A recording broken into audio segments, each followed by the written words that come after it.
मधुबन के बाबा, मधुबन के बाबा मुरली वाले, आपका क्या कहना, आपका क्या कहना। ओम शांति। आज 25 जनवरी 2025 के साकार मधुर महावाक्य है। आज मीठे मीठे बाप दादा बोले, मीठे बच्चे चुस्त स्टूडेंट बन अच्छे मार्क्स से पास होने का पुरुषार्थ करो। सुस्त स्टूडेंट नहीं बनना। सुस्त वह है जिन्हें सारा दिन मित्र संबंधी याद आते हैं। बाबा कहते हैं, मीठे बच्चे चुस्त स्टूडेंट बन अच्छे मार्क्स से पास होने का पुरुषार्थ करो। सुस्त स्टूडेंट नहीं बनना। सुस्त वह है जिन्हें सारा दिन मित्र संबंधी याद आते हैं। बाबा ने आज प्रश्न पूछा कि संगम युग पर सबसे तकदीरवान किसको कहेंगे? तो उत्तर में बाबा ने कहा, जिन्होंने अपना तन मन धन सब सफल किया है, वह कर रहे हैं, वो हैं तकदीरवान। कोई कोई तो बहुत मनहूस होते हैं और फिर समझा जाता है तकदीर में नहीं है। समझते नहीं कि विनाश सामने खड़ा है, कुछ तो कर लें। तकदीरवान बच्चे समझते हैं बाप अभी सम्मुख आया है, हम अपना सब कुछ सफल कर लें। हिम्मत रख अनेकों का भाग्य बनाने के निमित्त बन जाएं। मुरली का गीत है, तकदीर जगाकर आई हूँ। ओम शांति। यह तो तुम बच्चे तकदीर बना रहे हो। गीता में श्री कृष्ण का नाम डाल दिया गया है और कहते हैं, भगवानुवाच, मैं तुमको राजयोग सिखाता हूँ। अब कृष्ण भगवानुवाच तो है नहीं, यह श्री कृष्ण तो एम ऑब्जेक्ट है। और फिर शिव भगवानुवाच कि मैं तुमको राजाओं का राजा बनाता हूँ। तो पहले ज़रूर प्रिंस कृष्ण बनेंगे, बाकी कृष्ण भगवानुवाच नहीं है। कृष्ण तो तुम बच्चों की एम ऑब्जेक्ट है। यह पाठशाला है, भगवान पढ़ाते हैं, तुम सब प्रिंस प्रिंसेस बनते हो। बाप कहते हैं, मैं बहुत जन्मों के अंत के भी अंत में मैं तुमको ये ज्ञान सुनाता हूँ, फिर सो श्री कृष्ण बनने के लिए। इस पाठशाला का टीचर शिव बाबा है, श्री कृष्ण नहीं। शिव बाबा ही दैवी धर्म की स्थापना करते हैं। तुम बच्चे कहते हो हम आए हैं तकदीर बनाने। आत्मा जानती है कि हम परमपिता परमात्मा से अब तकदीर बनाने आए हैं। यह है प्रिंस प्रिंसेस बनने की तकदीर, राजयोग है ना।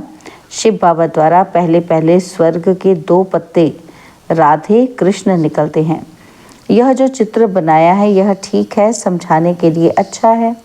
गीता के ज्ञान से ही तकदीर बनती है।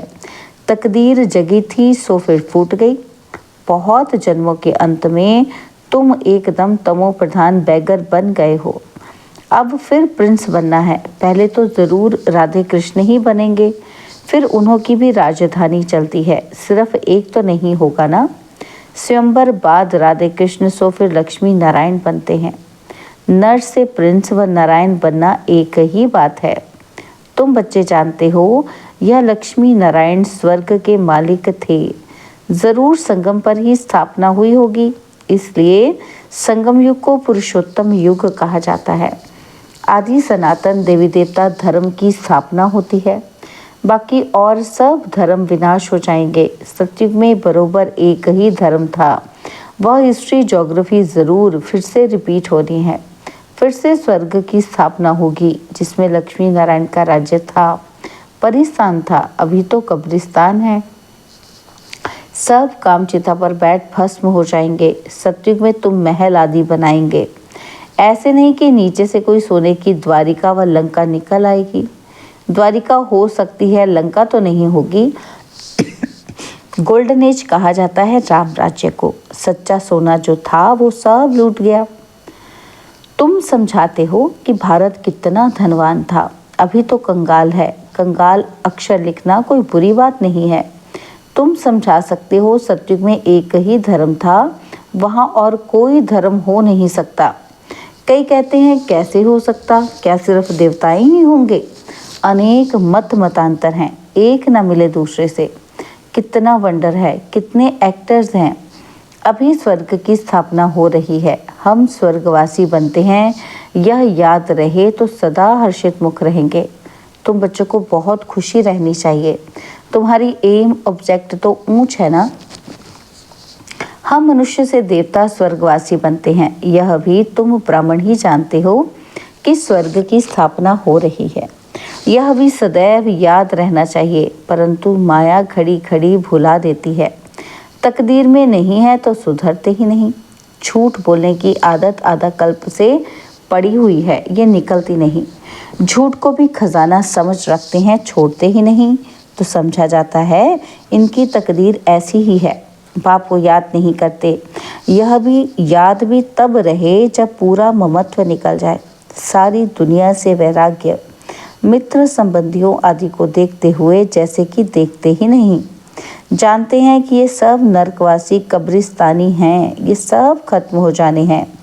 अब हमको वापस घर जाना है, इसलिए सुखधाम शांतिधाम को ही याद करते हैं। हम कल स्वर्गवासी थे, राज्य करते थे, ये वह गवा दिया है, फिर हम राज्य लेते हैं। बच्चे समझते हैं कि भक्ति मार्ग में कितना माथा टेकना, पैसे बर्बाद करना होता है। चिल्लाते ही रहते हैं, मिलता कुछ भी नहीं। आत्मा पुकारती है, बाबा आओ सुखधाम ले चलो, सो भी जब अंत में बहुत दुख होता है तब याद करते हैं। तुम देखते हो कि अब ये पुरानी दुनिया खत्म होनी है। अभी हमारा ये अंतिम जन्म है, इसमें हमको सारी नॉलेज मिली है। नॉलेज पूरी धारण करनी है। अर्थक्वेक आदि अचानक होती है ना। हिंदुस्तान पाकिस्तान के पार्टीशन में कितने मरे होंगे। तुम बच्चों को शुरू से लेकर अंत तक सब मालूम पड़ा है। बाकी जो रहा हुआ होगा वह भी मालूम पड़ता जाएगा। सिर्फ एक सोमनाथ का मंदिर सोने का नहीं होगा, और भी बहुतों के महल मंदिर आदि सोने के होंगे। फिर क्या होता है, कहाँ गुम हो जाते हैं? क्या अर्थक्वेक में ऐसे अंदर चले जाते हैं जो निकलते ही नहीं, अंदर सड़ जाते हैं? क्या होता है आगे चल तुमको पता पड़ जाएगा। कहते हैं सोने की द्वारिका चली गई। अभी तुम कहेंगे ड्रामा में वह नीचे चली गई, फिर चक्कर फिरेगा तो ऊपर आएगी, सो भी फिर से बनानी होगी। ये चक्र बुद्धि में सिमरन करते बड़ी खुशी रहनी चाहिए। यह चित्र तो पॉकेट में रख देना चाहिए। यह बैज बहुत सर्विस लायक है, परंतु इतनी सर्विस कोई करते नहीं है। तुम बच्चे ट्रेन में भी बहुत सर्विस कर सकते हो, परंतु कोई भी कभी समाचार लिखते ही नहीं कि ट्रेन में क्या सर्विस की। थर्ड क्लास में भी सर्विस हो सकती है। जिन्होंने कल्प पहले समझा है, जो मनुष्य से देवता बने हैं वही समझेंगे। मनुष्य से देवता गाया जाता है। ऐसे नहीं कहेंगे कि मनुष्य से क्रिश्चियन व मनुष्य से सिख, नहीं, मनुष्य से देवता बने अर्थात आदि सनातन देवी देवता धर्म की स्थापना हुई। बाकी सब अपने अपने धर्म में चले गए।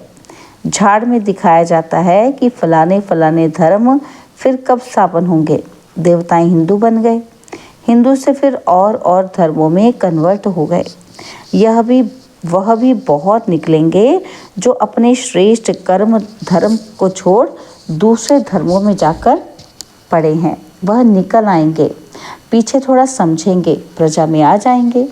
देवी देवता धर्म में सब थोड़े आएंगे, सब अपने अपने सेक्शन में चले जाएंगे। तुम्हारी बुद्धि में यह सब बातें हैं। दुनिया में क्या क्या करते रहते हैं, अनाज के लिए कितना प्रबंध रखते हैं, बड़ी बड़ी मशीनें लगाते हैं, होता कुछ भी नहीं है।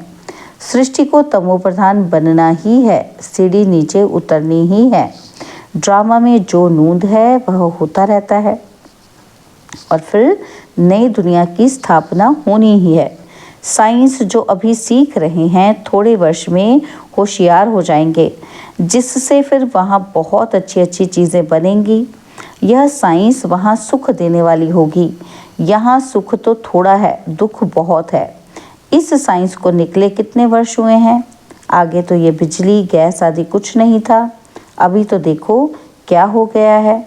वहाँ तो फिर सीखे सिखाए चलेंगे, जल्दी जल्दी काम होता जाएगा। यहाँ भी देखो मकान कैसे बनते हैं, सब कुछ रेडी रहता है, कितनी मंजिल बनाते हैं। वहाँ ऐसे नहीं होगा, वहाँ तो सबको अपनी अपनी खेती होती है। टैक्स आदि कुछ नहीं पड़ेगा। वहाँ तो अथाह धन होता है, ज़मीन भी ढेर होती है, नदियाँ तो सब होंगी, बाकी नाले नहीं होंगे जो बाद में खोदे जाते हैं। बच्चों को अंदर में कितनी खुशी रहनी चाहिए कि हमको डबल इंजन मिली हुई है। पहाड़ी पर ट्रेन को डबल इंजन मिलती है तो तुम बच्चे भी अंगुली देते हो ना। तुम हो कितने थोड़े, तुम्हारी महिमा भी गाई हुई है। तुम जानते हो कि हम खुदाई खिदमतगार हैं, श्रीमत पर खिदमत कर रहे हैं। बाबा भी खिदमत करने आए हैं, एक धर्म की स्थापना और अनेक धर्मों का विनाश करा देते हैं। थोड़ा आगे चलकर देखेंगे, बहुत हंगामे होंगे। अभी भी डर रहे हैं कि कहीं लड़कर बॉम्ब से ना चला दे। चिंगारी तो बहुत लगती रहती है, घड़ी घड़ी आपस में लड़ते रहते हैं। बच्चे जानते हैं पुरानी दुनिया खत्म होनी ही है, फिर हम अपने घर चले जाएंगे। अभी 84 का चक्र पूरा हुआ है, सब इकट्ठे चले जाएंगे। तुम्हारे में भी थोड़े हैं जिनको घड़ी घड़ी याद रहती है। ड्रामा अनुसार चुस्त और सुस्त दोनों ही प्रकार के स्टूडेंट हैं। चुस्त स्टूडेंट्स अच्छी मार्क्स से पास हो जाते हैं। सुस्त जो होगा उनका तो सारा दिन लड़ना झगड़ना ही होता रहता है, बाप को याद नहीं करते। सारा दिन मित्र संबंधी ही बहुत याद आते रहते हैं। यहाँ तो सब कुछ भूल जाना होता है। हम आत्मा हैं, ये शरीर रूपी दुम लटका हुआ है। हम कर्मातीत अवस्था को पा लेंगे और फिर यह दुम छूट जाएगा। यही फिक्र है, कर्मातीत अवस्था हो जाए तो ये शरीर खत्म हो जाए, हम शाम से सुंदर बन जाएं। मेहनत तो करनी है ना। प्रदर्शनी में भी देखो कितना मेहनत करते हैं। महेंद्र ने कितनी हिम्मत दिखाई। भोपाल से हैं ये भाई जी होंगे, तो बाबा ने उनके बारे में कहा कि उन्होंने कितनी हिम्मत दिखाई। अकेला कितनी मेहनत से प्रदर्शनी आदि करते हैं। मेहनत का फल भी तो मिलेगा ना। एक ने कितनी कमाल की है, कितनों का कल्याण किया है। मित्र संबंधियों आदि की मदद से ही कितना काम किया है, कमाल है। मित्र संबंधियों को समझाते हैं कि ये पैसे आदि सब इस कार्य में लगाओ, रखकर क्या करेंगे। सेंटर भी खोला है हिम्मत से, कितनों का भाग्य बनाया है। ऐसे 5-7 निकले तो कितनी सर्विस हो जाए। कोई कोई तो बहुत मनहूस होते हैं, फिर समझा जाता है तकदीर में नहीं है। समझते नहीं कि विनाश सामने खड़ा है, कुछ तो कर लें। अभी मनुष्य जो दान करेंगे ईश्वर अर्थ कुछ भी मिलेगा नहीं। ईश्वर तो अभी आया है स्वर्ग की राजाई देने। दान पुण्य करने वालों को कुछ भी मिलेगा नहीं। संगम पर जिन्होंने अपना तन मन धन सब सफल किया है, वह कर रहे हैं, वह है तकदीरवान। परंतु तकदीर में नहीं है तो समझते ही नहीं। तुम जानते हो वह भी ब्राह्मण है, हम भी ब्राह्मण हैं।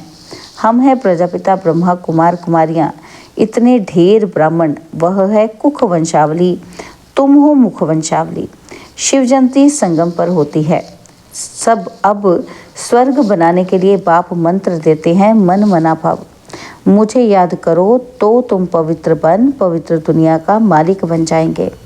ऐसे युक्ति से पर्चे छपाने चाहिए। दुनिया में मरते तो बहुत है ना, जहाँ भी कोई मरे तो वहाँ पर्चे बांटने चाहिए। बाप जब आते हैं तब ही पुरानी दुनिया का विनाश होता है और उसके बाद स्वर्ग के द्वार खुलते हैं। अगर कोई सुखधाम चलना चाहे तो ये मंत्र है, मन मना भाव। ऐसा रसीला छपा हुआ पर्चा सबके पास हो, शमशान में भी बांट सकते हैं। बच्चों को सर्विस का शौक चाहिए। सर्विस की युक्तियां तो बहुत बतलाते हैं, यह तो अच्छी रीति लिख देना चाहिए। एम ऑब्जेक्ट तो लिखा हुआ है, समझाने की बड़ी अच्छी युक्ति चाहिए। अच्छा, मीठे मीठे सिकिलदे बच्चों प्रति माता पिता बाप दादा का याद प्यार और गुड मॉर्निंग। रूहानी बाप की रूहानी बच्चों को नमस्ते। हम रूहानी बच्चों की रूहानी बाप दादाजी को दिलवा जान सिकवा प्रेम से नमस्ते। ओम शांति। प्यारे बाबा, मीठे बाबा, मेरे बाबा, शुक्रिया बाबा, शुक्रिया बाबा, शुक्रिया। धारणा के लिए मुख्य सार है। पहला पॉइंट है, कर्मातीत अवस्था को प्राप्त करने के लिए इस शरीर रूपी दुम को भूल जाना है। एक बाप के सिवाय कोई मित्र संबंधी आदि याद न आए, ये मेहनत करना है। सेकंड पॉइंट है श्रीमत पर खुदाई खिदमतगार बनना है। तन मन धन सब सफल कर अपनी ऊंच तकदीर बनानी है। बाबा ने आज वरदान दिया, कर्म भोग रूपी परिस्थिति की आकर्षण को समाप्त करने वाले संपूर्ण नष्ट मोहा भाव। कर्म भोग रूपी परिस्थिति की आकर्षण को भी समाप्त करने वाले संपूर्ण नष्ट मोहा भाव। अभी तक प्रकृति द्वारा बनी हुई परिस्थितियां अवस्था को अपनी तरफ कुछ न कुछ आकर्षित करती हैं। सबसे ज़्यादा अपनी देह के हिसाब किताब रहे हुए कर्म भोग के रूप में आने वाली परिस्थिति अपनी तरफ आकर्षित करती है। जब यह भी आकर्षण समाप्त हो जाए तब कहेंगे संपूर्ण नष्ट मोहा। कोई भी देह की व देह की दुनिया की स्थिति को हिला नहीं सके। यही संपूर्ण स्टेज है। जब ऐसी स्टेज तक पहुंच जाएंगे तब सेकंड में अपने मास्टर सर्वशक्तिमान स्वरूप में सहज स्थित हो सकेंगे। स्लोगन है, पवित्रता का व्रत सबसे श्रेष्ठ सत्यनारायण का व्रत है। इसमें ही अतीन्द्रिय सुख समाया हुआ है। पवित्रता का व्रत सबसे श्रेष्ठ सत्यनारायण का व्रत है। इसमें ही अतीन्द्रिय सुख समाया हुआ है। ओम शांति। अंतर्मुख अभ्यास के अंतर्गत बाबा ने कहा, अपनी शक्तिशाली मनसा द्वारा सकाश देने की सेवा करो। मनसा सेवा बेहद की सेवा है। जितना आप मनसा से वाणी से स्वयं सैंपल बनेंगे तो सैंपल को देख करके स्वतः ही आकर्षित होंगे। कोई भी स्थूल कार्य करते हुए मनसा द्वारा वाइब्रेशन फैलाने की सेवा करो। जैसे कोई बिजनेसमैन है तो स्वप्न में भी अपना बिजनेस देखता है। ऐसा आपका काम है विश्व कल्याण करना। यही आपका ऑक्यूपेशन है। इस ऑक्यूपेशन को स्मृति में रख सदा सेवा में बिजी रहो। ओम शांति।